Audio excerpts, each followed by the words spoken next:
Greg Kowalski, and I'm chairman of the Hamtramck Historical Commission. I'm the guy who does all the tours of Hamtramck, too. And today we'll be going on a tour. Today we're going to be going on a tour around Hamtramck, a little car tour. In the old days, Hamtramck was founded in 1798 as a township, and the original township went from the Detroit River to Baseline, which is 8 Mile Road, and from Woodward Avenue all the way through the Grosse Pointes. But in 1910, while it was still a village, Hamtramck underwent an incredible change, a major change unlike almost any other community in America. Because that's when the Dodge brothers opened the Dodge main factory on the south side of town, and that brought a whole flood of immigrants into town.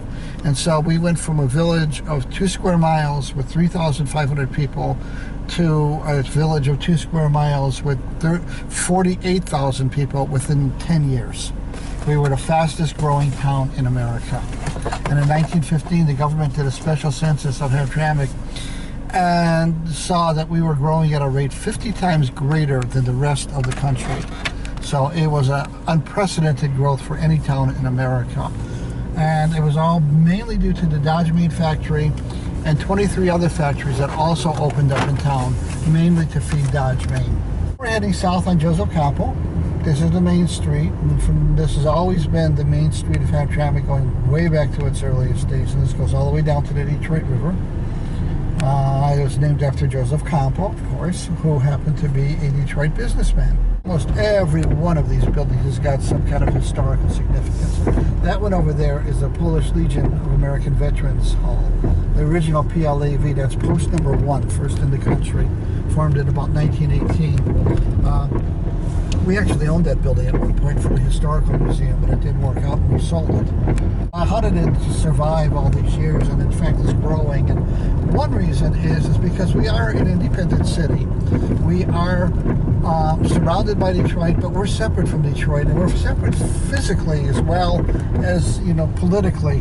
Hamtramck is almost completely surrounded by railroad tracks and factories and the expressways, so we're cut off from Detroit.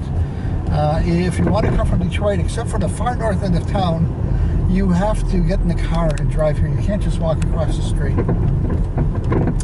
Here, this is where Dodge Main was. Dodge Main was one of the biggest factories in the world. It was on 135 acres, 5 million square feet of floor space, 135 buildings rather, some of them 8 stories tall. At one time it had 48,000 employees.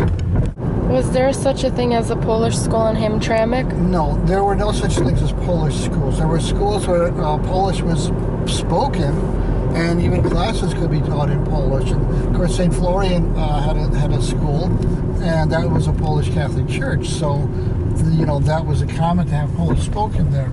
But it wasn't a Polish school. That wasn't its intent. There are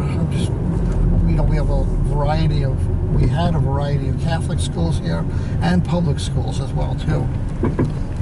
Was there a lot of bars and nightlife in Hamtramck? Oh my God, there were more bars in Hamtramck than just about anywhere else in the world. We had hundreds. 2 square miles, 200 bars. That's an incredible number. And even during Prohibition, there were more bars here than you could imagine.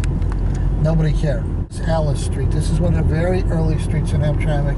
And that building that's coming up on the left over there, that's Holbrook Elementary School. That's the place I told you where a group of residents here met in 1900 to agree that they wanted to form the village of Hamtramck.